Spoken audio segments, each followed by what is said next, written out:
The first thing Ben Tennyson noticed about Tower City was that it was already on fire. Not metaphorically, not tension in the air fire. Actual fire-orange columns punching through the second floor of a parking structure on 5th and Archer's smoke, dragging itself sideways across the evening sky like it had somewhere better to be. Below it, 3 overturned cars blocked the intersection. A bus had jumped the median and folded itself around a streetlight. People were running in 4 directions at once, which meant nobody was running in the right direction. Ben landed in a crouch on the roof of a pawn shop across the street. 1 second ago, he had been standing in a field outside Bellwood arguing with Kevin about Gwen's birthday.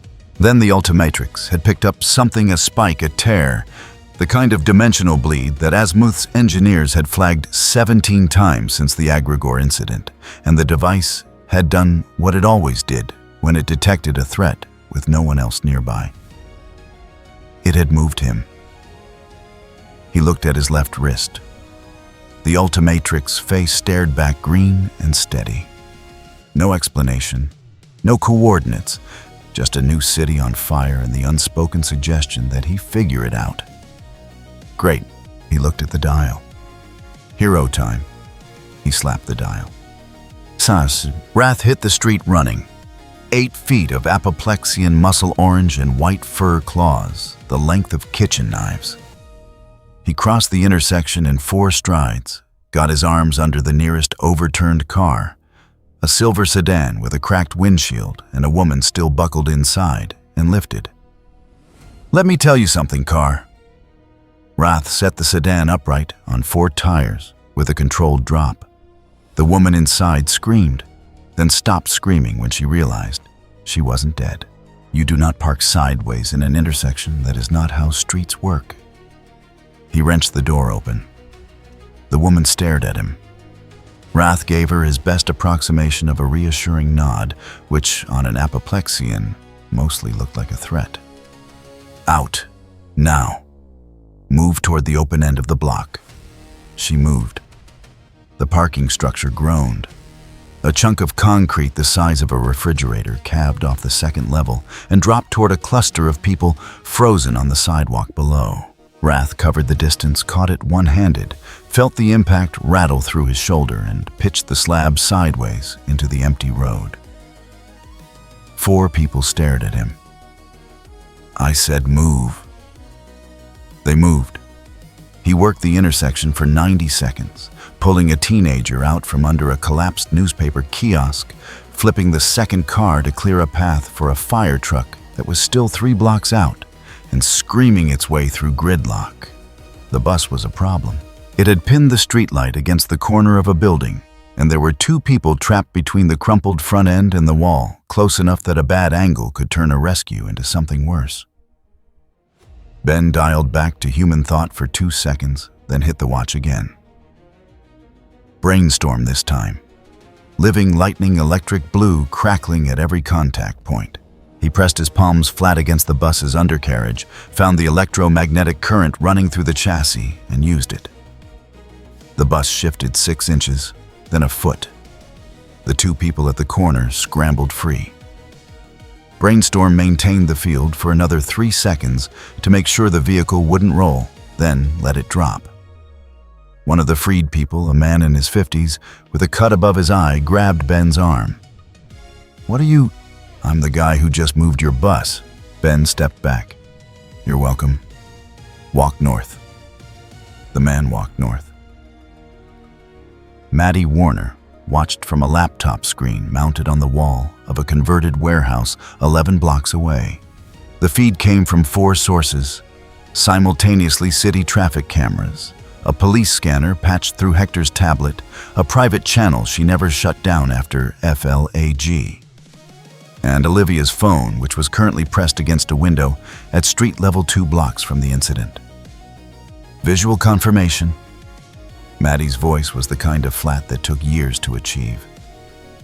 Unknown subject, male, adolescent from the body proportions, switching forms. Not telekinesis, not standard strength enhancement. He's using different power sets on a single device. He moved the bus with electricity, Hector said from the corner, eyes still scanning through the feed. Before that, he benched a piece of parking structure with his bare hands. Before that, he was covered in fur. I saw. Maddie.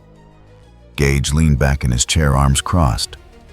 You want to run that down again, one guy? Multiple powers, different body every time. I want you to stop explaining what I already saw and tell me if you've got a read on him. Gage tapped his temple. Too far out. I can't lock in from here. Get me within 20 feet. Spencer was already pulling on his jacket. I'll bite. What's our play? Maddie looked at the screen. The unknown was back to human now, teenager dark jacket, something glowing on his left wrist. He was standing in the middle of a cleared intersection, hands on his knees, catching his breath like this was Tuesday. Observe, she said. Then contain. Contain, Spencer repeated. He just caught a piece of building. I know what he did. Maddie pulled up a second window. 2 weeks ago, a contact at Quantico had flagged a file energy signature cross-referenced with a list of known superhuman phenomena, tagged with a 2-word header anomalous displacement. She had dismissed it as noise. She looked at it again now. We don't know why he's here. We don't know who sent him. We don't know if Tower City is the target or just the landing point. Until we know he's a variable. Variables get contained, Bridget said from the doorway. She had her jacket off the costume underneath. Ready. Bridget, I heard you the first time. Bridget cracked her knuckles. Observe, then contain. Got it. Maddie looked at all 4 of them, then at the screen. The teenager had straightened up and was now looking directly at one of the traffic cameras, looking at it like he knew it was there. Go, Maddie said. Dank. Ben knew he was being watched. He had known since the 3rd form change there was a traffic camera at the northwest corner that had pivoted 11 degrees more than traffic cameras needed to. Somebody was feeding a live signal somewhere. He filed that under figure out later and focused on the immediate problem, which was the parking structure, which had stopped making collapsing noises but had started making much worse creaking ones. He was halfway through a risk assessment. 3rd floor looked stable. 2nd floor was the failure point. Big chill could freeze the structural supports and buy maybe 4 minutes for the fire department. When something hit him from behind. Not a punch, a tackle. Full body impact from above, driving him 3 steps forward and grinding him into the asphalt before he got his feet under him and reversed the momentum. He spun through the attacker and stopped. The attacker had already shape-shifted into something with 6 legs and very good grip. It caught itself on the side of a building hung there upside down and looked at him with a face that was currently someone else's face. Currently his face. Ben stared at his own expression, staring back at him from the side of a building. That's new. 3 more came in from different angles. One woman dropped from a fire escape, dark jacket, strong build. She hit the asphalt like someone who had done it before and was entirely unconcerned.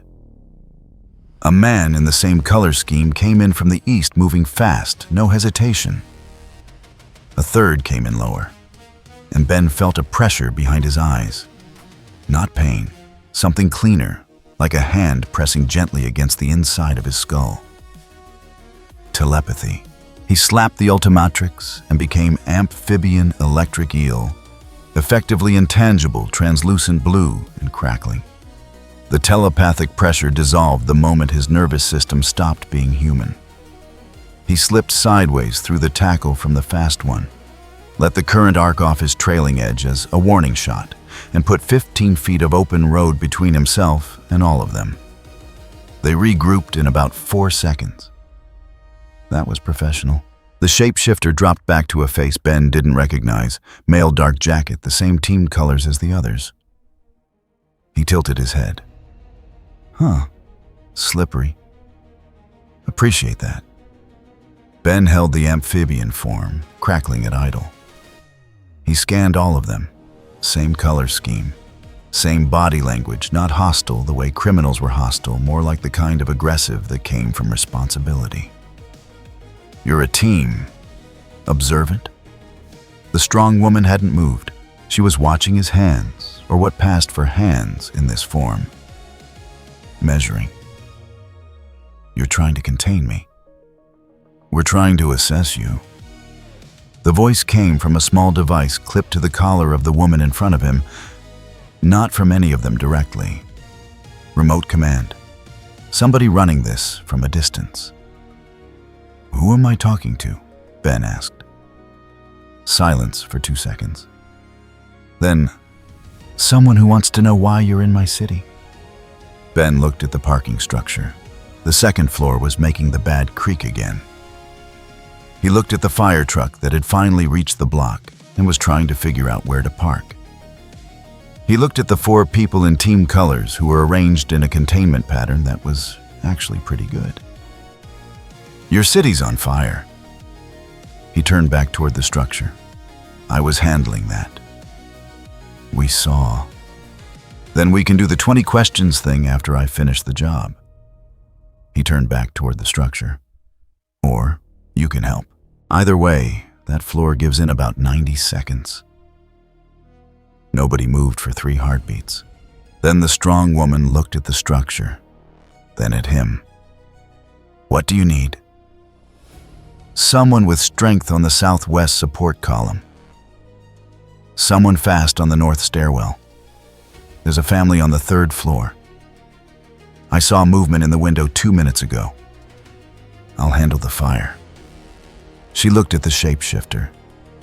The shapeshifter looked at the man who had come in from the east. Nobody looked happy about it. Ma'am, the 3rd woman, the one who'd moved in low, the one Ben now realized he hadn't actually seen do anything yet, was looking at the earpiece direction. Another 2-second silence. Do it, the voice said. They worked the structure in 4 minutes and 11 seconds. Ben went big chill ice breath, coating the 2nd floor's load-bearing elements in a crackling shell that bought exactly the time he'd estimated. The strong woman hit the southwest column with both hands and held it through 3 separate crack events, jaws set, not making a sound. The fast man found the family on the 3rd floor. 2 adults, 1 child, 1 very unhappy dog, and had them out the north exit before the ice started giving. The shapeshifter stood in the middle of the street and directed foot traffic, which was a weird use of a shapeshifter. But it worked. When the structure finally surrendered and dropped the 2nd floor into itself, it dropped on schedule into a controlled footprint with no one inside. The fire department arrived 40 seconds later and seemed annoyed that the exciting part was already over. Ben reverted to human.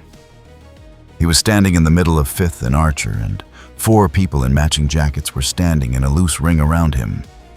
And none of them were attacking him anymore, but none of them were relaxed either. He looked at the strong woman who seemed like the ranking member on the ground.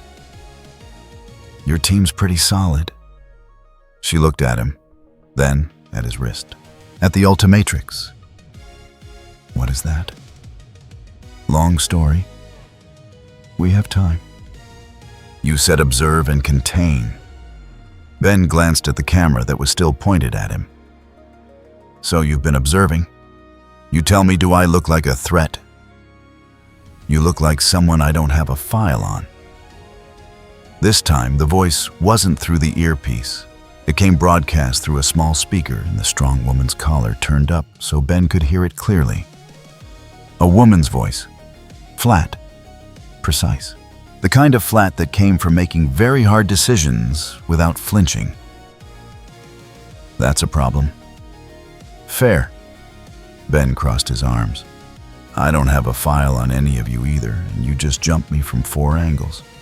So we're even. We're not even. This is our city. Ben looked at the smoke still rising from the parking structure, at the cleared intersection, at the fire truck whose crew was moving through the building, now finding nothing dangerous left to find. Yeah. He held up his left wrist, let the Ultimatrix face catch the light green, steady inert. I noticed. I'm not here to take it from you. I'm not sure why I'm here at all. The watch moved me, and there was a fire, so I handled the fire. That's the whole story. Another silence. Longer this time. Spencer? A beat. Then, go ahead. The shapeshifter stepped forward. He was still wearing his own face, which was sharp-jawed and carrying the specific skepticism of someone who had been lied to by authority figures for most of his life. He looked at Ben, then at his hands, then at the way Ben kept checking the civilians at the edge of the intersection. Spencer watched Ben for another second. He hasn't stopped watching the street since we got here. Every time someone moves wrong, he clocks it. That's not how threats behave. Body language isn't evidence, the voice replied. A few feet back, Gage's eyes went slightly unfocused. Ben felt it, a clean pressure, nothing like pain, more like a hand pressing gently against the inside of his skull. Telepathy. He let it happen. Nothing to hide. He believes what he's saying, Gage said, flat, certain. Beliefs can be planted. Sure. But this reads clean. Gage's focus returned. He looked at Ben without particular warmth, but without suspicion either. Confused. Annoyed? Keeps checking on the civilians. Ben had not moved. He looked at Gage. You're reading me. Impressions. It's not surgery. Because that's the job. Gage's expression didn't change much, but something in it shifted. Small. Ben filed that under figure out later, too. Come in, the voice said. And this time, it wasn't to her team. It was to him. We have questions. You answer them honestly, we go from there. Ben looked at the Ultimatrix. Then, at the 4 people who had 6 minutes ago tried to drop him from 4 directions and had actually managed to make him change forms twice to stay ahead of them. You said this is your city. It is? Then lead the way. He glanced at Gage. And tell your guy to stay out of my head. Gage held up both hands in a gesture that was technically innocent and entirely unconvincing. They walked east into Tower City. And behind them, the fire department poured water onto what was left of the parking structure, and somewhere uptown, a news helicopter was circling. Zooming in on the intersection, catching the frozen image of 4 people in matching jackets, walking beside a teenager in a green jacket with something glowing on his wrist. The chyron that would run under that footage in 40 minutes would read, Unknown Powered Individual Threat, or Alley. Tower City had already made up its mind that it was probably a problem. It usually was. The warehouse Maddie used as a forward base had 3 exits, no signage, and a back wall covered in surveillance feeds that most intelligence agencies would have killed for. Ben counted 7 camera angles in the first 30 seconds. He stopped counting when he hit double digits. Sit. Maddie did not look up from the tablet. She was older than her voice had suggested, white hair pulled back, the kind of posture that came from years of standing in rooms where everyone else was armed. She had not offered her name. She did not look like someone who offered things without calculating the return first. Ben stayed standing. I'll stand. Her eyes moved to the Ultimatrix, then back to his face. She filed something away without writing it down. You responded to a crisis that wasn't yours. She pulled up a chair across the table anyway, sat and opened a tablet. No ID, no registration, no contact with local emergency services. The device on your wrist switched biological profiles 4 times in under 8 minutes. 6. He crossed his arms. You missed 2. A pause. Small. 6. Gage was leaning against the far wall, arms crossed, expression carefully neutral. Spencer had found a chair and turned it backward, straddling it like he was watching a tennis match. Bridget stood near the door. Olivia was at a secondary console logging something. Hector had both eyes aimed at the Ultimatrix, like it personally offended him. I tried reaching my team before I moved on the structure. No signal. Wrong frequency. This place isn't broadcasting on anything I recognize. He kept his voice level.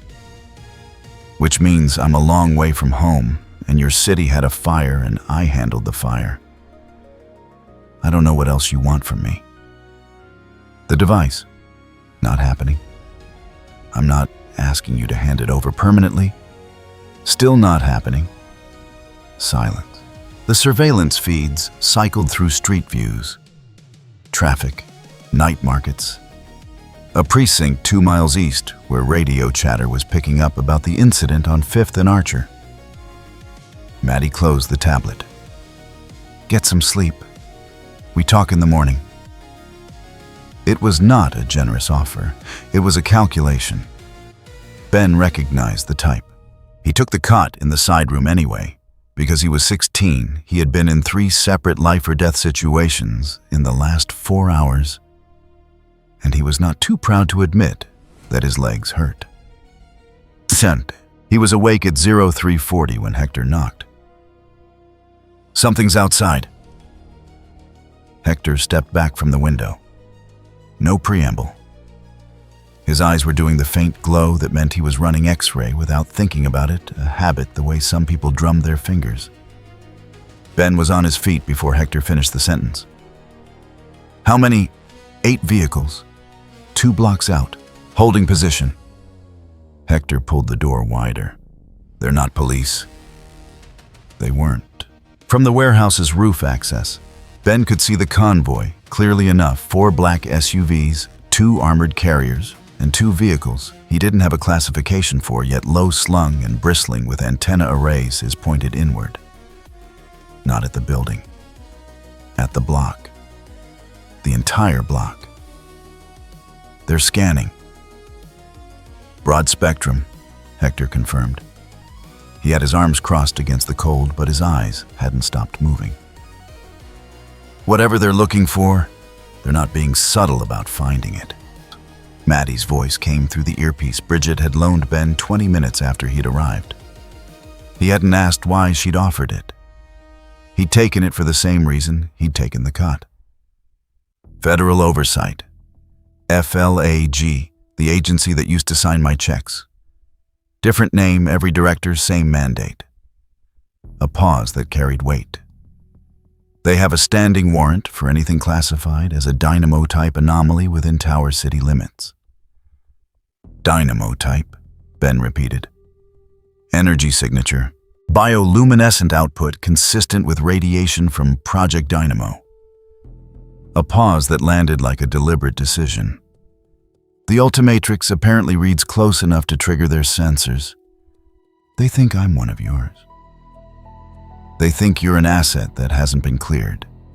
Another pause. To FLAG, that's the same thing. Below one of the antenna arrays pivoted 12 degrees toward the warehouse. Ben stepped back from the edge. How long before they move? They already have authorization. They're waiting for a suppression window when the 0400 traffic shift drops police response time in this district by 40%. Maddie's voice didn't change register. 8 minutes. What's your play? Civilians first. There's a night shift crew at the loading dock, 2 buildings north. Dock workers nothing to do with this. I want them clear before anything kinetic happens. The word kinetic came out like she'd used it in briefings for years. She probably had. After that, you do what you're going to do. And Dynamo 5. A beat. Then, they're already moving. Tent. Olivia went first, low and fast, threading the gap between the warehouse and the adjacent parking structure without touching either wall. She had her flight dampened, no visual signature, minimal wind displacement, and she hit the loading dock in under 40 seconds. Ben watched from the roof. 14 dock workers, 2 forklifts, One very confused shift supervisor, who apparently decided that a woman dropping out of the sky at 0347 was above his pay grade, to question. They cleared the area in 3 minutes. The FLAG convoy moved at 0352. The lead armored carrier deployed first to suppression rig side panels, dropping to reveal an array of emitters Ben had never seen before. Not weapons in the conventional sense. Focused beam projectors aimed with the precision of people who had done this many times and expected it to work. The field hit him like a hand pressed flat against his chest. For approximately 1 second, the Ultimatrix dial went dark. Ben blinked. The dial came back online green, steady different shade than before, brighter at the edges, like it had pushed back against something and won easily. Huh. The FLAG operator running the suppression rig stared at his readout. Then at Ben. Then at his readout again. Ben held up his wrist so the man could see the Ultimatrix clearly. Wrong frequency. You're looking for a local power signature. He tapped the dial. This isn't local. This is off-world tech. Completely different system. The operator muttered something into his radio. Ben did not catch the words. Ben hit the dial. G-Tray covered the distance to the lead vehicle in 4 seconds. Aerial, fast, agile enough to thread between the antenna arrays without clipping them. He came down on the suppression rig's roof, drove both fists through the emitter housing, and peeled the array back like foil. Clean. No explosion, no shrapnel, no one inside the vehicle hurt. He was already airborne again before the second carrier responded. 2 drones launched from the rear SUVs, fast military grade, the kind that could track a moving target through an urban canyon without losing lock. Ben went X. LR-8 hit the ground running and led them both into a service alley that dead-ended at a concrete wall. At the last second, he went vertical straight up the wall 4 stories in 2 seconds. The drones followed the heat signature committed to the trajectory and hit the wall at full speed. Neither pilot was hurt. Both drones were scrap. He reverted to human on the roof of the adjacent building and looked down at the convoy, which had now stopped moving entirely. 6 vehicles, 12 visible personnel, all of them recalibrating. From the east end of the block, Bridget walked into the street. She didn't run. She didn't posture. She put herself between the nearest SUV and the warehouse entrance, crossed her arms, and waited. Her message was not complicated. Spencer was already wearing a FLAG uniform lifted off someone at the perimeter, Ben assumed, and was walking the south side of the convoy, looking for anything worth listening to. From the earpiece, Ben heard fragments. Asset, non-compliant, suppression, ineffective, requesting escalation authority. They're asking for escalation. Spencer's voice came through the channel low and clipped. I heard, Maddie replied. Ben. Yeah. The convoy commander is the decision point. Black vehicle rear position. He's the one who makes the call to escalate or withdraw. Ben looked at the rear of the convoy. 1 black vehicle set back from the others, running dark, no visible markings. What do you want me to do? Nothing violent. A pause. Make him reconsider his risk assessment. Ben smiled. He hit the dial and went chroma stone, absorbing every wavelength the remaining antenna arrays threw at him and redirecting it as a single tight beam that cut across the asphalt 6 inches in front of the black vehicle's front tires. Not at it. In front of it. He wasn't here to put anyone in the ground. He was here to change the math. A line in the road, very clear. The radio crackled. A short command from the rear vehicle. 2 SUVs began to reverse. Then Gage's voice. They're not retreating. He's calling in a secondary team. Wants eyes on the asset before he escalates. How long? Maddie asked. 12 minutes? Maybe 10. Below, in the gap between the retreating vehicles, Ben caught a shape that didn't belong to FLAG. Two still too patient, positioned at exactly the angle that would capture the confrontation on camera and catch Ben's silhouette against the suppression-rigged debris. Not a FLAG operative. Someone else, watching the whole thing with professional interest. The shape moved before he could get a better look. Slipped into a doorway, gone. He filed it. Maddie, I saw. You have eyes on that corner. I have eyes everywhere. No elaboration. Get off the roof. Secondary team will have air assets. Inside the warehouse, with the convoy 2 blocks out, and still transmitting the argument, happened in the kitchen area, which was the smallest room and therefore the worst place for it. We had a system. Gage kept his voice level. That made it worse. FLAG leaves us alone because we don't make noise. We handle Tower City, they log it, everybody moves on. That's the deal. That deal was with the previous director. And now, she said nothing. That was the answer. Spencer tipped his chair back. So the new director sees Ben land in our city with a device that pings their sensors, and suddenly the deal's off the table. The deal was always conditional. Bridget leaned against the doorframe. We just didn't negotiate the conditions in writing. Very helpful, Bridget. I'm not trying to be helpful. I'm trying to be accurate. Olivia set down her tablet. If we hand Ben over, we're not handing anyone over. The tone closed that branch entirely.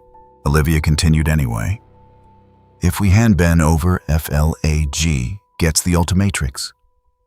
Every alien transformation profile on that device. And they will not give it back. She looked at Maddie. That's what this is actually about. Not Ben. Silence. The surveillance feeds kept cycling. Somewhere in the convoy, a radio was still transmitting. She's right. Ben was already in the doorway, arms crossed. Nobody had told him the kitchen was off limits. Nobody seemed surprised he was there. The Ultimatrix has 80+ alien DNA profiles. Give it to a government agency, and by next Tuesday, you've got a weapons program. He looked at Maddie. I'm not saying that to be dramatic. I'm saying it because I've seen it happen. Maddie studied him for a moment. Then Hector. Hector pulled up the sensor feed. Secondary team is 8 minutes out. 2 helicopters, 1 fixed wing. They'll have thermal and multispectral. Then we have 7 minutes to make this boring. Maddie picked up her tablet. Spencer, your FLAG for the next 6 minutes. Walk the perimeter, look like you're running a sweep, give the convoy commander something that reads as normal progress. She looked at Ben. You need to not exist for the next 7 minutes. I can do not existing. I'm aware. Hector will escort you to sublevel 2. She paused. The secondary team will find nothing escalation-worthy. They will file a report that reads, Asset unconfirmed, trace inconclusive. FLAG does not like spending capital on inconclusive. And after they file the report? Ben asked. Maddie set the tablet down. Her expression did not change.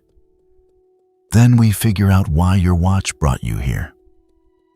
It was, Ben thought, the first thing she'd said all night that wasn't about containment. He followed Hector to sub-level 2, Chateau Nosen.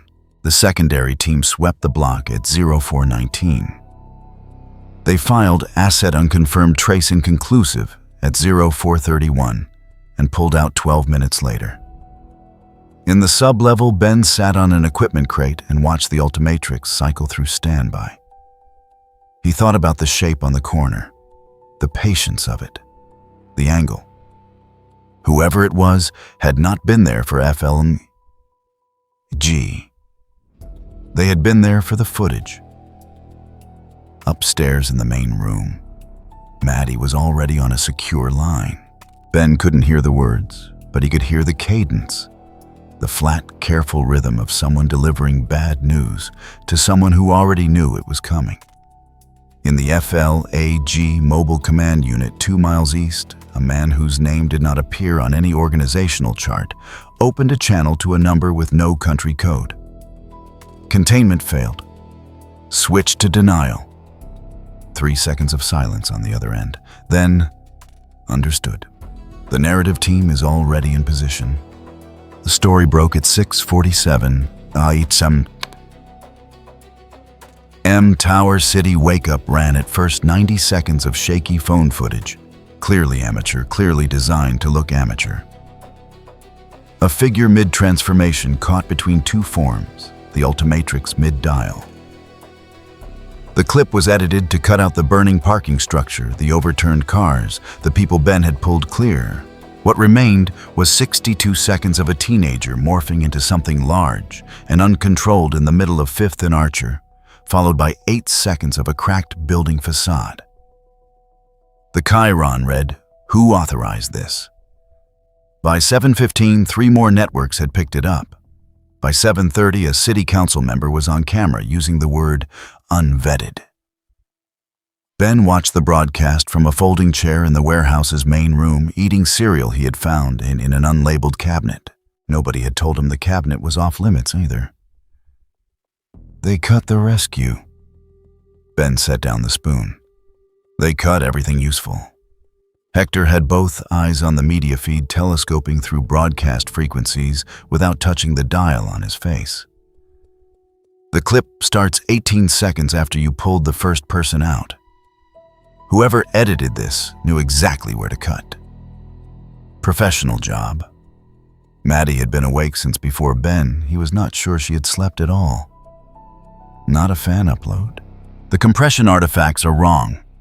This was processed through a relay, then re-uploaded to look organic. So someone built the clip, seeded it, and timed the release. Ben set down the cereal. That's not FLAG. No. Maddie closed one of the windows on her screen. FLAG doesn't do public. They bury. Whoever released this wants a reaction. They want me running. If I disappear, the story writes itself. Unknown-powered individual fled accountability. If I stay visible, they get more footage to cut. He stood. So I stay visible, and I control what they get to film. A pause from Maddie's direction. That's either very smart or very reckless. Probably both. He picked up the earpiece from the table. What's burning right now? The Whitmore, elevated a rail overpass that cut across the industrial quarter 3 miles north, had been flagged in Hector's overnight scan. A structural inspection crew had reported a hairline fracture in the eastern support column at 0600. The city had cordoned the area and put a maintenance crew on standby. Routine. At 0751, the hairline fracture became something else. Ben was already airborne as jet ray when the first support gave. He heard the metal groan before the crowd below did a low harmonic that traveled through the air differently than traffic noise, the kind of sound that meant load-bearing failure rather than surface damage. He came in from the west, threaded under the overpass deck, and caught the first cascade of falling debris before it reached the pedestrian walkway below. 2 support columns, one active, one in process. He switched to Ultimate Humongosaur, hit the active column with both hands, and held. The load was significant. It pressed down in 3 separate directions, and the bio-gauntlets on his forearms took the brunt while the column shuddered. Through the din, he could hear the crowd on the walkway. 24 people, maybe more, frozen in the specific paralysis of people who understood the danger and could not yet process which direction to move. Move east. His voice at this scale carried. People moved east. 40 feet above a news drone had already arrived. It hovered at the southwest corner lens, pointed directly at him, broadcasting live. Ben held the column. He was aware of the drone. He did not acknowledge it. Wraith landed on the walkway. Railing snapped back to his own face and started physically steering people toward the eastern stairwell. Hands on shoulders, quick directions, no ceremony. On the street below, Supervision hit the base of the secondary column with both palms and took the load off the fracture point. Her jaw was set. She did not look up. Wraith's voice came through the earpiece. Evac is 60%. Eastern stairs are clear. 4 minutes max. 40 seconds. Then move faster. They cleared the walkway in 38 seconds. Ben released the column on a controlled count, let it drop into the cordon zone below in sections rather than all at once, and came down to street level as the dust settled. The news drone descended to eye level. Ben looked at it. He was still an ultimate humongosaur, 12 feet armored biocannons on both arms. He reached up and very deliberately retracted the cannons. Then he reverted to human. 16 years old.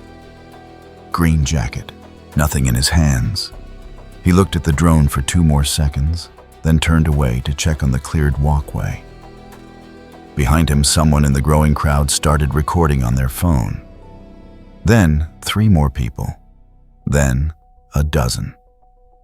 This was the footage he wanted in the world. Widowmaker had been on the Whitmore elevated 40 minutes before the structural failure. She had not caused the fracture that was genuine, a maintenance oversight the city had logged and under-responded to. She had simply found it, measured it, and decided it was useful. The column would fail on schedule regardless. All she needed to do was ensure the right camera was in position when it did. She placed 3 devices, one on the eastern railing broadcasting to a relay 2 blocks north, one underneath the western stairwell where it would capture the crowd's reaction and not the rescue, and one at street level, angled to catch whatever the unknown alien left behind after transformation. The column failed 8 minutes ahead of her estimate. She watched the rescue from a service doorway on the north side of the street, arms at her sides, weight evenly distributed. The alien handled it efficiently, more efficiently than she had calculated, which was worth noting. The devices transmitted. The relay packaged the feeds. The narrative team would have what they needed within the hour. She left before the dust settled. The alien residue angle broke at 0912. A source described only as a city engineer with knowledge of the incident told a local news affiliate that samples taken from the Whitmore elevated site tested positive for an unidentified compound, consistent with non-terrestrial biological matter. The source provided photographs. The photographs were detailed and convincing and had been prepared the previous evening. Menagerie caught it on her phone mid-debrief and set the device on the table without a word. Everyone read the headline. "That's not from anything I transformed into. I was Jet Ray, an ultimate humongosaur." Neither of them sheds tissue like that. "We know." Olivia did not look up. We know." She was still looking at the headline. "That's not the point. The point is that by noon, 300,000 people will have read this, and 60% of them will remember the headline and not the correction." Gage leaned back. "So what do we do?" "Nothing. Not yet." Maddie pulled up a second window. "We let it run." Spencer's chair scraped. "Let it? Running right now gets us another clip to cut." Her tone did not shift. "We wait for the second move. There's always a second move." The argument that followed was short and had been building since the previous night. Gage thought Ben was a liability the team couldn't afford when the city was already watching. Bridget noted the city had been watching them since the first week, and nothing about that was new. Spencer put the real problem wasn't the coverage. It was that someone had placed those devices on the overpass before the structural failure, which meant someone had predicted the failure, which meant someone had access to city maintenance records. "That's FLAG." Gage crossed his arms. or it's not. The room split on those 3 words, not loudly, just split. Ben did not weigh in. He was watching Maddie, who had gone very still in a way that was different from her normal stillness. She was looking at a secondary feed from a camera 2 blocks south of the Whitmore site. Hector. Hector pulled the feed. The timestamp read 0704, nearly an hour before the structural failure. The figure in the frame was Maddie. Same white hair, same posture, walking south on Carver Street at a pace that suggested purpose. I was here at 0704. Nobody spoke. I was in this building at 704.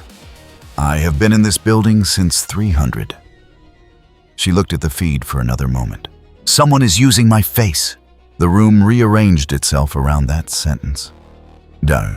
Ben found the runner 3 blocks from the Whitmore site at 1023. He had been watching the edge of the crowd during the debrief, playing back what he'd seen from the air, the drone that had arrived too fast, the camera angles that had been too clean, the gap in the cordon on the north side that had no city maintenance crew assigned to it. Someone had moved through that gap after the column fell. Someone who knew exactly when to leave. He spotted the trail not by sight, but by method, the specific way a professional moved through a panicking crowd against the flow, but never visibly against it, using the scatter pattern of frightened people to mask a steady exit vector. Ben did not announce himself. He went spider monkey, hit the fire escapes above the street, and moved parallel for half a block before dropping the web line. The runner stopped, looked up, made the calculation. Don't.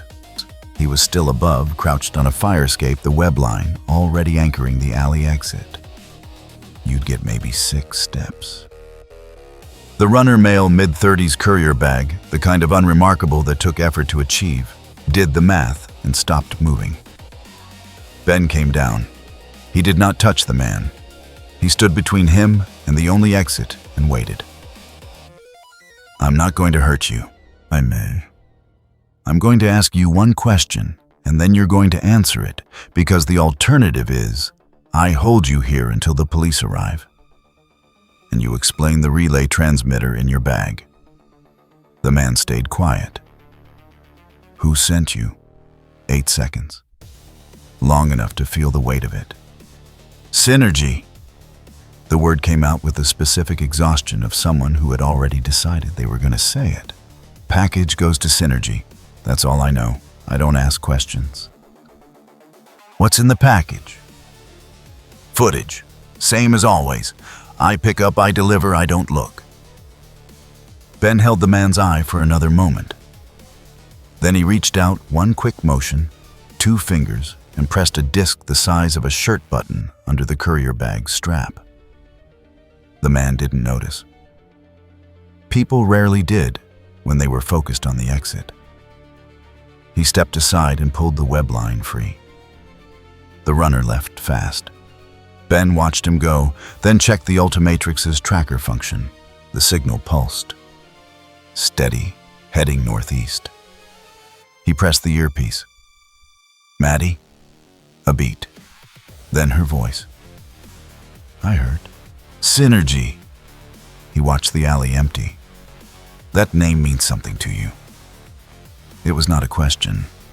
He had heard it in the way she'd gone quiet on the feed, the same stillness as when she'd seen her own face on the camera 2 blocks from the Whitmore site.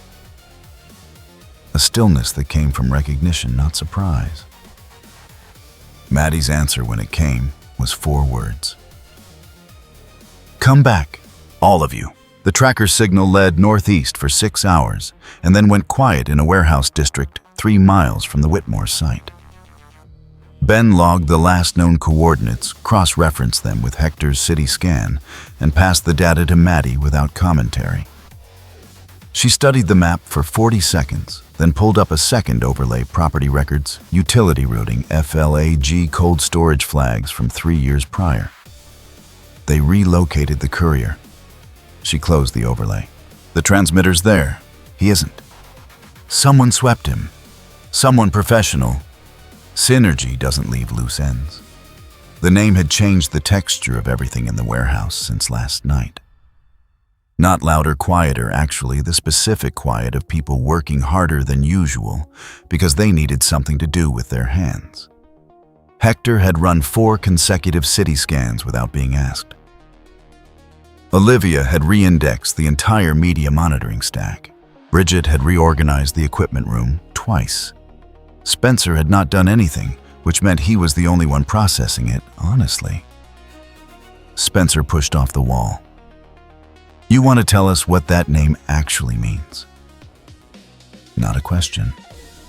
Maddie stood at the window, ground floor wire mesh over glass, the kind of window that looked out on an alley and told you nothing about the day. Cynthia, Captain Dynamo's 6th child, Chrysalis's daughter. A pause. She has all 5 powers. The room absorbed that. All 5, Gage repeated.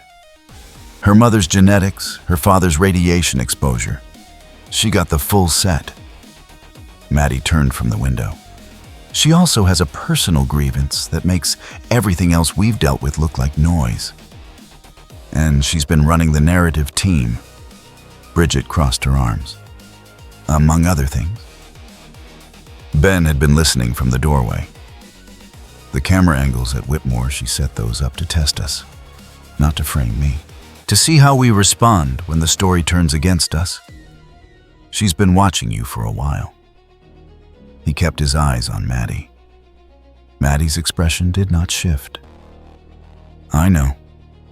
Amnen. The call came in at noon, a disturbance near the transit hub on Reyes Boulevard, 3 blocks from the last known tracker position. Gas main ruptured 2 buses, involved crowd containment already broken. Police on scene, but the situation was mobile and getting worse.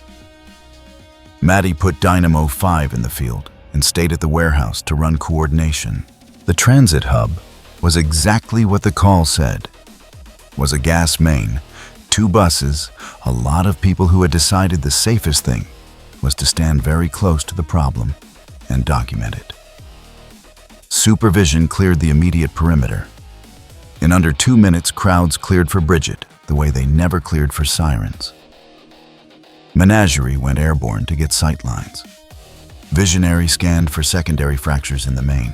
Scatterbrain locked onto the crowd's emotional register, flagging the 3 people most likely to do something counterproductive.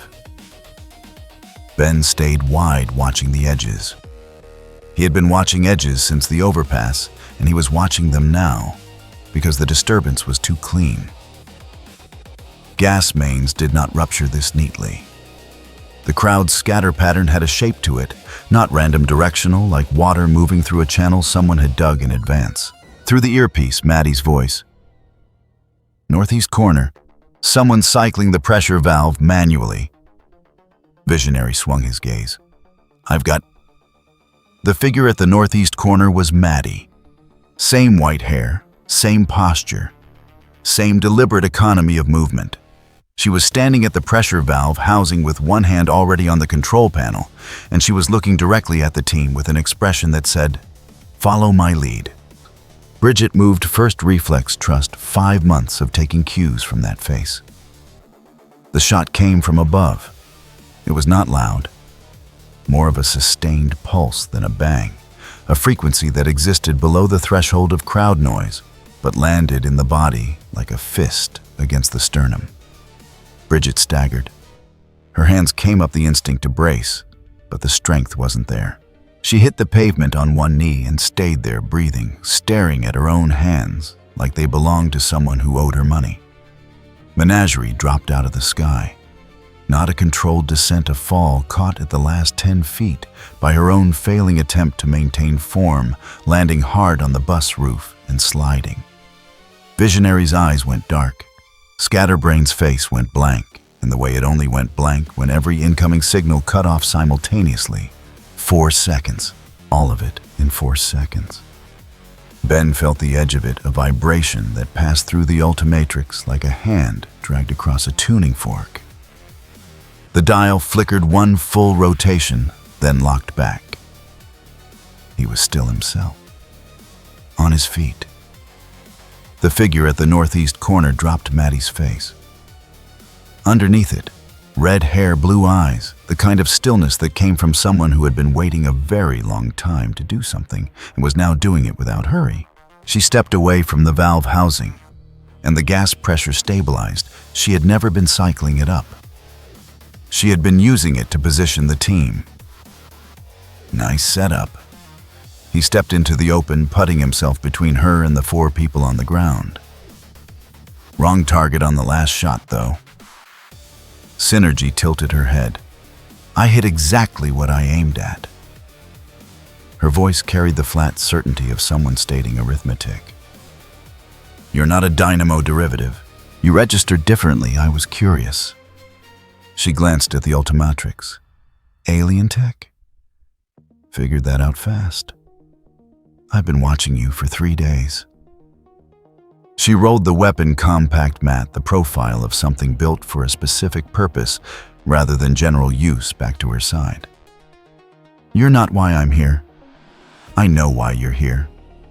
Then you know this conversation is a courtesy. Her gaze moved past him to the transit hub, at the people who had stopped filming and started backing away, at the 4 members of Dynamo 5 on the ground and trying to work out whether their own legs worked. My father left Tower City 5 legacies. Mrs. Warner spent 8 years trying to turn them into something coherent. A pause not for breath, but for placement. She made tools. She told them it was a family. People can be both. People can be whatever you need them to believe. Some synergy shifted not toward him, but angled the path of someone who had already decided the confrontation's geometry before it started. Step aside. Ben did not step aside. She hit him with the weapon at point-blank range. Full discharge, direct contact, the pulse going straight through the Ultimatrix housing into whatever frequency it used to read as a Dynamo-type signature. The dial spun. Every indicator went dark. Ben's vision white-sheeted for half a second. Not pain, more like every radio in a city cutting to static simultaneously. And then the Ultimatrix ran its own counter and came back. Hard. Green. Locked. Ben blinked. Wrong target. Like I said. Synergy was already past him. Bridget was on her feet, barely, but on her feet, and she put herself between Synergy and the transit hub's south exit. Her arms were shaking. She threw a punch anyway, right hand. The form perfect even when the force behind it was a fraction of normal. Synergy caught the wrist, redirected, and put Bridget into the pavement in one motion. Controlled. Precise. Not cruelty efficiency, the kind that communicated she had run this calculation before and found drama unnecessary. She held the wrist for exactly 1 second before letting go. You hit harder than this. That's not criticism, that's a calibration. Bridget from the pavement, eyes up. Then calibrate this. She swiped low ankles, the move Maddie had drilled into all of them for the moment, when strength failed and reach didn't, and caught Synergy's balance for exactly 2 steps. It was enough for Ben.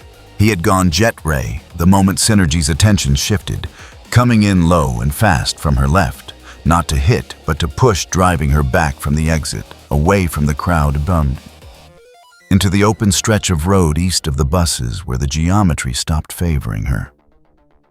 She adapted fast. Faster than he'd expected. She went airborne to match him, and for a moment they were both up, and he could see she was not performing the calculation of whether she could win. She was performing the calculation of whether winning here served her actual objective. It didn't. The tracker on your courier told you where I'd be. Synergy held altitude, not fighting measuring distance. Smart. But you already knew the meeting point. Her expression carried something between appraisal and indifference. You let him go so he'd lead you to me. And here we are. Here we are. She glanced at the south exit. The warehouse on Marin Street. third floor. That's where Mrs. Warner coordinates from when she wants to avoid the building you've been using. A beat. I've known her longer than you have. Ben's earpiece crackled. Maddie's voice real this time, the cadence completely different from the figure at the valve cut through with 2 words. She's gone. He turned to the south exit. Synergy was already through it. He took in Dynamo 5. Bridget pulling Gage upright, Hector blinking hard and trying to get his eyes to focus. Olivia sitting on the bus roof with her hands braced against the metal, breathing through it. 4 people who had just learned their own threshold. Go, Bridget said. She did not look at him. She was looking north toward the warehouse, toward the building where Maddie was running coordination alone. Go! Myron Street was 4 blocks. Ben covered it as Jetre in 40 seconds. The 3rd floor of the warehouse on Myron Street was empty when he arrived. Maddie's laptop was open feeds, cycling a half-empty cup of coffee on the table that had not cooled. The window on the north wall was open. The lock had not been forced, it had been opened from the outside by someone who knew the latch mechanism. On the floor near the window, a single object. The earpiece Maddie had been wearing placed there with the care of someone making a point. Ben picked it up. Through its speaker live active, he heard Maddie's breathing. Steady, controlled. The breathing of someone who was not panicking because they had decided panic was not useful. Then Synergy's voice, faint from wherever they were already moving. You trained them well, Mrs. Warner. They just needed the right test. And Maddie's answer was 4 words, quiet and without performance. You failed yours. The feed went dead. Ben set the earpiece down on the table beside the laptop. The tracker on the courier kept logging northeast, same vector as before, now moving again. He scanned the feeds, the coffee. He pulled out the Ultimatrix and ran a second trace on the earpiece's last transmitted frequency. A signal, faint, moving. He pressed the comm direct to Dynamo 5's channel. Bridget answered before the second pulse. Her voice was rough at the edges, but level. We lost her. We know. A breath. How long to get a lock? I've got a trace on the earpiece frequency. Moving fast, northeast industrial corridor. Whoever she's working with had a vehicle already staged. Silence for 2 seconds. Not the silence of people deciding. The silence of people who had already decided and were calculating sequence. Aquarium, Bridget said. We need gear and we need the medical kit. Gage can't run on his own yet. Another breath, steadier. Can you hold the trace? As long as the signal holds. Then don't lose it. Something shifted in the silence, the way a team shifts when the person saying the words has just become, without discussion, the one responsible for what happens next. We're 3 minutes behind you. The trace pulsed on Ben's wrist. Northeast, moving. He went. The aquarium ran on 3 systems. Structural pressure power routing and the assumption that nobody would ever find it. The first system failed at 2:14 p.m. 6 minutes after Dynamo 5 arrived to pull gear and regroup. The second failed 40 seconds later when seawater flooded the main relay junction on sub-level 1. The third had been failing since the previous evening when Synergy's courier walked northeast through Tower City with a tracker on his bag and the aquarium's coordinates already committed to memory. The east hull did not collapse dramatically. It gave a slow, grinding surrender at the junction between the outer hull and the access corridor.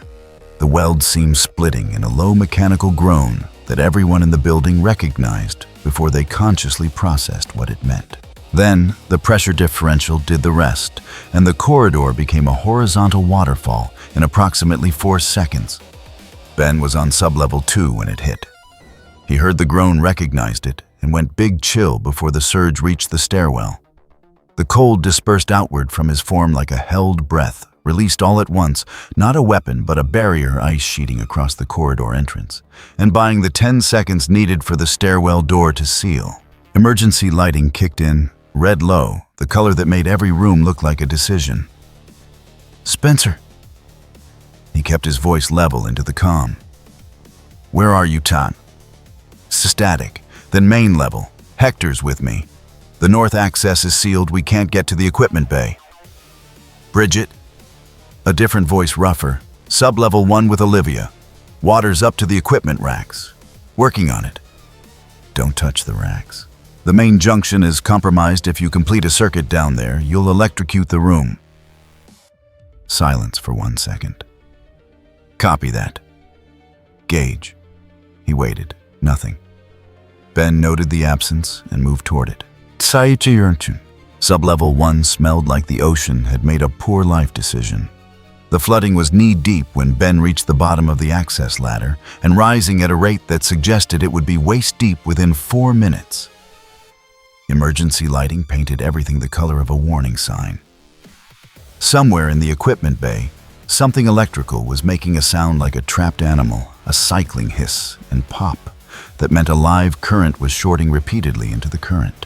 Ben switched to amphibian and moved through the current rather than against it, his translucent form slipping between the equipment racks through the current. Reading the charge distribution in the room, the way you learned to read traffic, where the danger was thickest, where the gaps were. The shorting panel was behind the secondary server rack, sparking in a 6-second cycle. He wrapped around it, absorbed the charge, and held it until the cycle broke and the sparking stopped. The water remained dangerous. Every live circuit in the room remained a hazard. But the immediate kill the room in 1 pulse risk was gone. He found Gage in the equipment bay's back corner, sitting on a raised section of floor 6 inches above the waterline, conscious but not entirely present. His eyes were open. His hands were in his lap. He had the look of someone who had tried to use a sense that wasn't responding and had kept trying until the effort became noise. Ben reverted to human, crouched to eye level. "Talk to me." Ben crouched to eye level. Gage's focus came back in stages. The depowering pulse, it didn't fully wear off. "When I try to read the room, I get fragments. It's like..." He stopped. Started again. "You know when a radio station is almost in range, but not quite that. Can you walk?" "Yes." "Then we're going up." Ben got a hand under his arm. "You can tell me about the radio station later." Come. Bridget and Olivia had not waited for instruction. By the time Ben got Gage to the access ladder, the two of them had manually overridden the equipment bay's secondary drain valve. Not the main one, which was underwater and inaccessible, but the overflow bleed on the north wall that nobody used because it was rated for minor flooding. And this was not minor flooding. It was rated for 400 gallons per minute. The water coming in was running close to 600, but 400 out was better than 0. And Bridget had found the manual lever and was holding it open through sheer stubbornness while Olivia ferried equipment cases to the ladder 1 at a time. Cases marked red. Olivia did not look up from the case she was carrying. Medical comms and the drive array. Everything else is replaceable. "The drive array has 8 years of Maddie's files," Bridget said through her teeth. "The lever was designed for a tool. She was using her forearm. That's why it's in the red category." Ben handed Gage off to the ladder and took the lever from Bridget without asking. She let him. Her arm had gone past the point where releasing the pressure would feel like relief. It would just feel like a different kind of damage. "How many cases left?" 3. "Go." She went. Ben held the lever one-handed, kept the drain running, and used Big Chill's secondary ability. The intangibility, the way the cold could move through material rather than around it, to reinforce the hull joint on the north wall. where a second seam was beginning to separate. Not welding. More like pressure applied from the inside, a temporary argument against physics. It would hold for maybe 12 minutes. That was enough.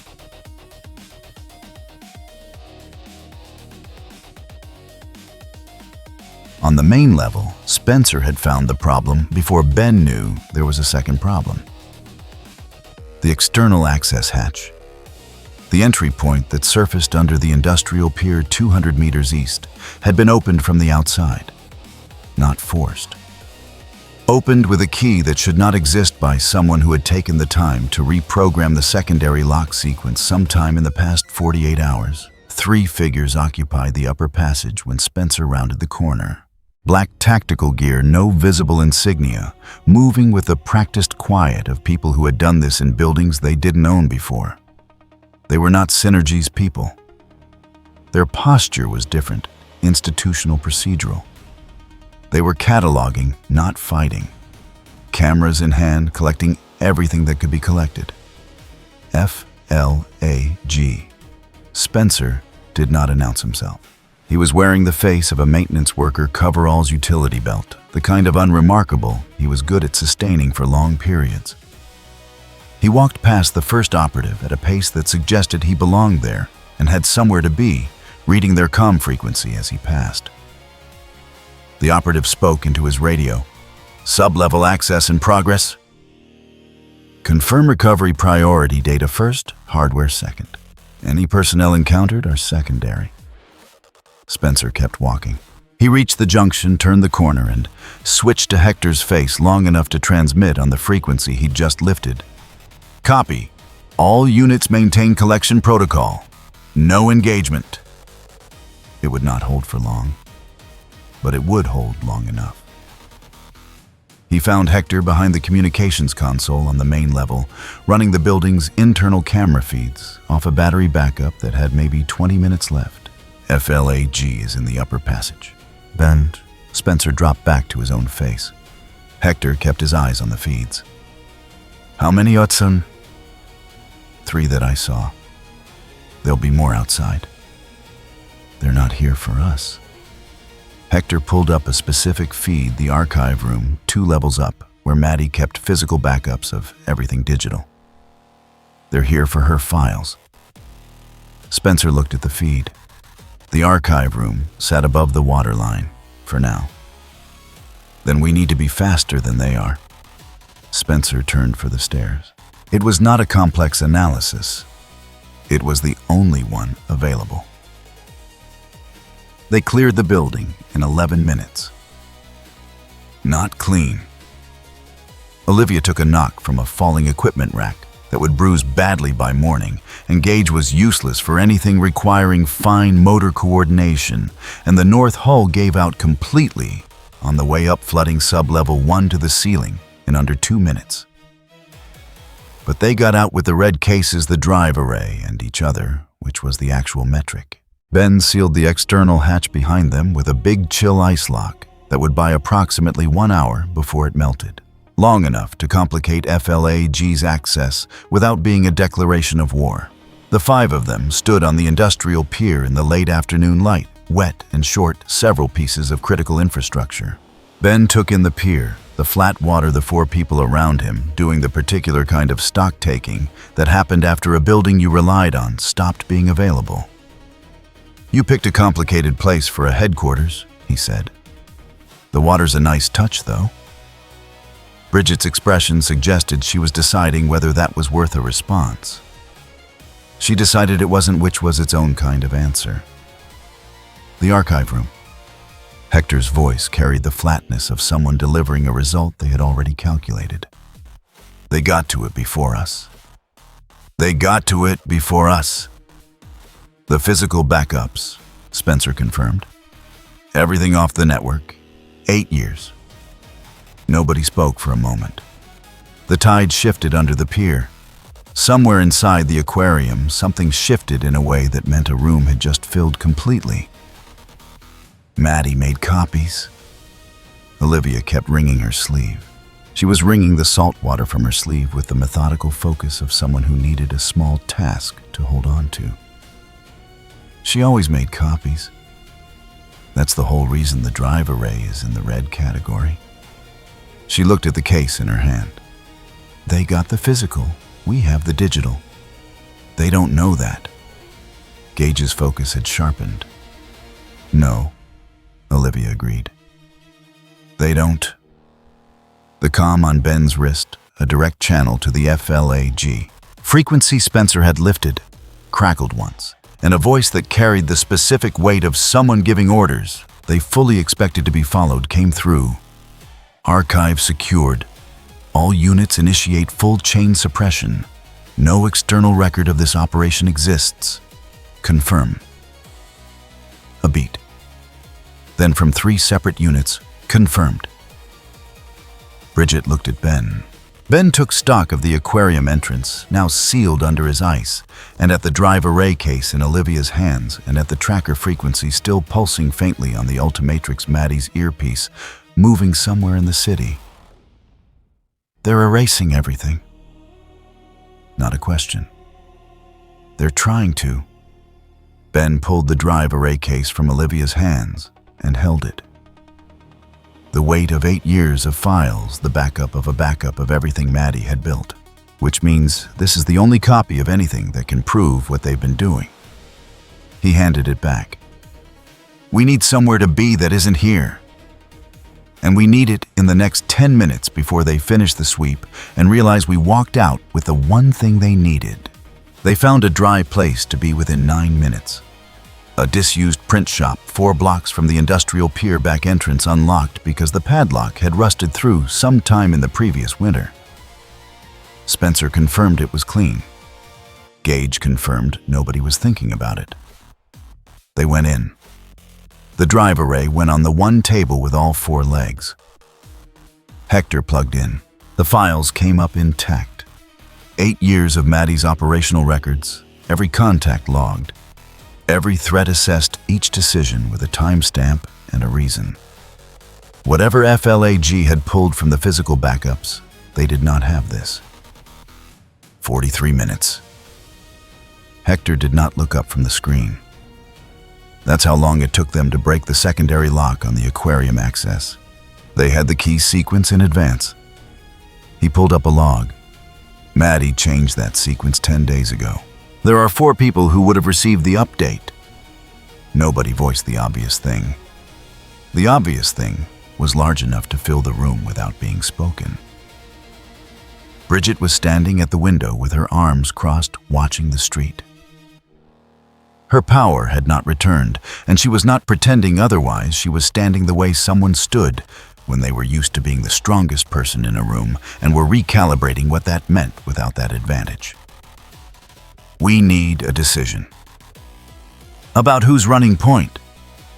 Maddie runs point. Gage kept his arms crossed. Maddie's not here. The silence that followed was not comfortable. It was the silence of people who had been avoiding a structural problem and had just run out of floor to walk on. Olivia set down the comm unit she had been checking. I'll coordinate. I'm not Maddie, I know that.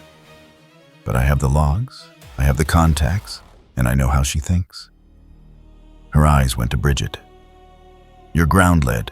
You know the city, and you know the team. Between us, we can cover what needs covering. Bridget held her eye for 3 seconds. Then, fine. It was not enthusiasm. It was the kind of agreement that came from understanding there was no better option and refusing to pretend the situation was something other than what it was. Which Ben had observed over the past 40 hours was how Dynamo 5 made most of their good decisions. Ben spoke from the corner where he had been running the tracker data. FLAG will have a mobile command somewhere in the district. That's where the chain of custody runs through. Everything they took from the aquarium, everything they're logging as evidence, all of it flows back to one point before it disappears into a classified file. If we get to that manifest before they close the operation, we have something that proves what they did and what they were covering for. Yeah, Can you find it? I already did. He turned the Ultimatrix face outward. The tracking function was running a secondary algorithm he had set up while Hector was pulling the drive files. 2 miles east, moving slow, still loading. Olivia glanced at Bridget. Bridget turned to Ben. The question of who was making this call had shifted in the past hour without anyone formally acknowledging it. Go. Olivia pulled up the contacts list. We'll hold here and keep the file secure. Gage, can you work the contacts list? Maddie has a source at the city council who's been flagging FLAG activity for 2 years. Gage's telepathy was still running at partial capacity impressions and proximity reads, not the full broadcast range. I can make calls. Not red rooms from across the city. Making calls is enough. The mobile command was a converted freight hauler. Unmarked, running on a route that varied every 40 minutes to prevent a static fix. Ben tracked it for 6 minutes from above, as Jetray mapping the variation pattern, finding the narrow window where the route predictably squeezed through a 2-block stretch near the rail depot. He did not hit the vehicle. He landed on the rail depot's south loading platform, went upgrade, and merged with the depot's traffic management system, a city infrastructure network that FLAG was using to reroute emergency services away from their operational zone. He could see the shape of it from inside 17 separate traffic interventions over a 4-hour window. Each one logged as a maintenance override, each one creating a gap in emergency response coverage exactly where FLAG needed it. He reversed them. All 17, in 40 seconds. Then he found the freight hauler's transponder. It was pinging on the city logistics network, disguised as a utility vehicle, and killed the disguise. The vehicle was now broadcasting its actual classification on every frequency the city used. It pulled over within 90 seconds. Not because anyone had stopped it, because the driver understood that a vehicle broadcasting federal covert operation on the public logistics network was no longer covert. Ben dropped from the depot system and landed on the hauler's roof. The 2 operatives inside came out with their hands visible, which was the right call. Ben was not interested in the operatives. He was interested in the hard case in the rear cargo section. Matte black biometric seal, the kind of container that said what's inside matters more than what's outside. He went chromastone, absorbed the biometric emitter's frequency, and fed it back at the seal. The case opened. Inside one drive, one printed manifest, one evidence log with 47 entries. The last 3 entries were time-stamped from the aquarium operation. Entry 45 read, Depowering weapon prototype origin unconfirmed. Transferred to Research Division custody, pending analysis. Ben photographed every page. Then, he closed the case, resealed it with a chromastone pulse that matched the original lock signature and left it exactly where he had found it. You don't get to erase people. He spoke to the operative by the cab door, hands up watching him. Tell whoever reads that manifest that there's a copy, and tell them the copy is in more than one place. He went Jetray and left. And the clip ran at 4 in the afternoon. Not a phone video this time, broadcast quality time-stamped, filed through a news affiliate's verified channel. 40 seconds of Ben tearing open a federal vehicle and accessing classified materials. The angle was perfect, full face, clear hands, unambiguous action. Someone had been positioned before he arrived. Widowmaker. Or FLAG's media team. At this point, the distinction was thin. Ben watched it on Hector's screen in the print shop and felt the specific frustration of having done the right thing in exactly the way it needed to be done, and having it look on camera like something else entirely. They had someone on the depot roof. Spencer had a city map open tracking sightlines. Pre-positioned.